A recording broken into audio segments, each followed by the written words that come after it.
제가 아이들을 가르치면서 거의 500명 가까이 만나봤는데요. 그중에 공부 잘하는 아이들이 많았어요. 이게 또 보면 이 아이는 어떻게 이렇게 잘할까 궁금해지잖아요. 저는 솔직히 은연중에 유전적으로 잘하나 보다 라는 생각을 많이 했거든요. 근데 그게 아니더라고요. 공부 잘하는 아이들의 부모님들이 반드시 이건 지킨다면서 공통적으로 말씀하시는 부분이 세 가지가 있었어요. 우리가 평상시에 놓치고 실수하기 쉬운 부분들인데 사실 다 바로 적용해 볼 수 있는 것들이더라고요. 오늘 영상 꼭 끝까지 시청하시고 바로 실천해 보세요. 그러면 진짜 한 일주일 정도면 아이들이 점점 공부를 잘하게 되는 변화를 느끼실 수 있을 거예요. 지능은 상관관계가 얼마나 있을까요? 김주환 교수님의 그릿에도 나오는데요. 공부를 잘하는 것과 지능은 별다른 상관관계가 없다라고 이야기를 해요. 과학적으로 이미 입증된 건데 아직도 많은 사람들이 오해를 하고 있다고 합니다. 지능보다는 노력하는 능력이 공부를 잘하는 비결이에요. 공부 잘하는 아이들의 부모님에게서 보이는 공통점 첫 번째도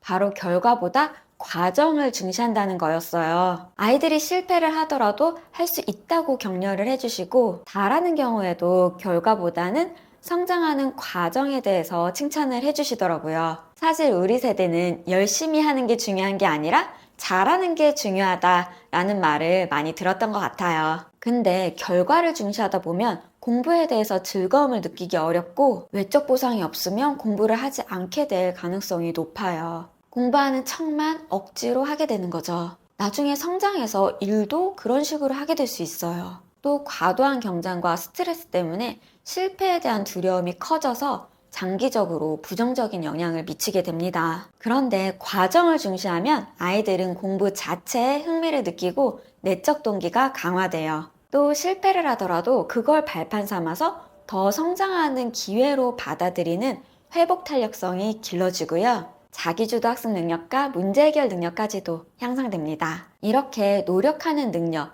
즉 끝까지 해내는 능력이 결국에는 대학 진학의 성공 여부도 가른다고 해요. 그리고 끝까지 해내는 성향은 단순한 열정과 집념이 아니라 힘이 들수록 더 열심히 하는 마음의 힘이라고 합니다. 여기서 또 많은 분들이 오해를 할 수가 있는데 고통을 참으면서 하기 싫은데 마지못해서 견디는 게 아니라 고통도 즐거운 마음으로 견디게 하는 힘을 말합니다. 이런 힘이 있다면 어떤 일도 해낼 수 있을 것 같아요. 아이들에게 정말 이 힘을 길러주고 싶습니다. 여기서 한 가지 더 중요한 건 이렇게 노력하는 능력이 자기조절력에서 가장 중요한 기능이라고 해요. 자기조절력에 대해서는 경제교육에서도 특히 중요해서 이전 영상에서도 많이 말씀드렸는데요. 아이들 뇌 발달에 가장 중요한 영향을 미치는 게 이 자기조절력이라고 했었죠. 어느 부모교육 서적이나 항상 나오는 이야기가 있는데 마시멜로 실험을 예로 들면서 즉각적인 만족을 지연한, 즉 자기조절력이 높은 아이들이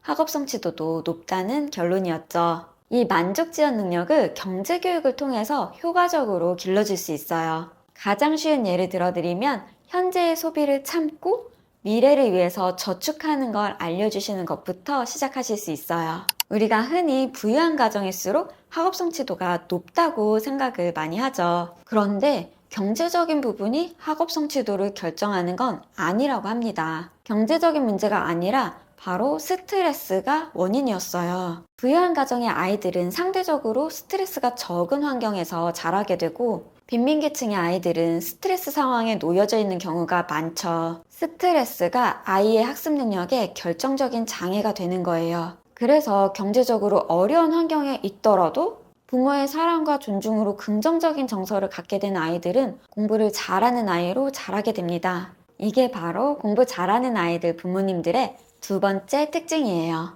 사랑과 존중으로 이루어진 소통을 하는 게 중요합니다. 이런 환경에서 자란 아이들은 보통 굉장히 밝아요. 이렇게 기분이 좋아야 공부도 잘한다고 합니다. 즐겁게 공부를 하고 경제에도 관심을 많이 갖고 책도 많이 읽어서 어휘력이 좋더라고요. 그리고 이렇게 부모님이 사랑과 존중이 바탕이 돼서 소통을 한다면 아이들 진로 선택할 때도 큰 도움이 될 거예요. 아이가 좋아하고 잘하는 걸 존중해주면서 꼭 공부만 중요시하는 게 아니라 여러 가지 경험과 기회를 줄 수도 있고요. 요즘에는 창의력이 특히 더 중요해졌죠. 경제교육을 통해서 창업가 마인드까지 갖출 수 있다면 아이들은 미래 인재로 잘 성장할 거라고 생각합니다. 여기서 아이의 선택을 존중해야 할지 아니면 부모가 더 적극적으로 이끌어야 할지 자녀 교육에 있어서 많은 부모님들이 고민하는 지점인데요. 공부 잘하는 아이들의 부모님들에게서 발견한 세 번째 공통점은 바로 아이들에게 자율성을 충분히 준다는 점이었어요. 눈에 띄는 학생들의 부모님들은 아이가 관심이 많고 하고 싶어 해서 신청했어요 라는 말씀을 많이 하세요. 평소에 강요하기보다 자율성을 주시면서 내적 동기를 불러일으켜 주시고 계시더라고요. 특히 이 보상의 문제와 내적 동기에 대해서 굉장히 관심이 많으세요. 이렇게 자율성이 주어지고 내적 동기가 높은 아이들은 자기주도 학습 능력이 뛰어납니다. 시간을 어떻게 쓸지,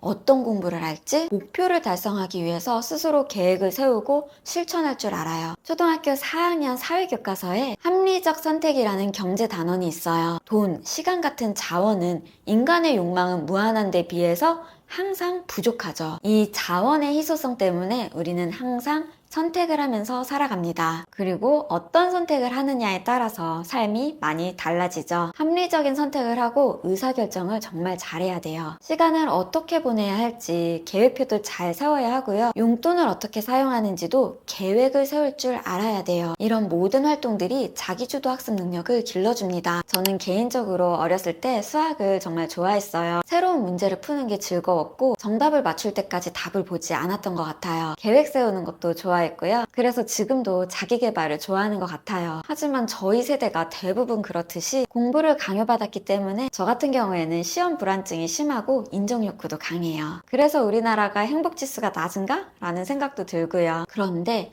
우리 아이들은 그렇게 키우고 싶지 않더라고요. 아이들이 행복했으면 좋겠고 좋아하는 일을 하면서 살아갔으면 좋겠어요. 그리고 자본주의 사회에서 경제적인 문제 때문에 꿈을 포기하는 일은 없었으면 좋겠다 라는 생각으로 경제교육을 하고 있습니다. 요즘 부모님들은 저와 같은 생각을 하시는 분들이 참 많은 것 같아요. 앞으로도 우리 아이들의 행복을 위해서 좋은 교육 정보를 많이 알려드릴게요. 좋아요와 구독, 댓글도 남겨주시고요. 오늘 이야기한 3가지, 결과보다는 과정에 대해서 칭찬하기, 사랑과 존중으로 소통하기, 자율성 주기 꼭 실천해 보시기 바랍니다. 감사합니다.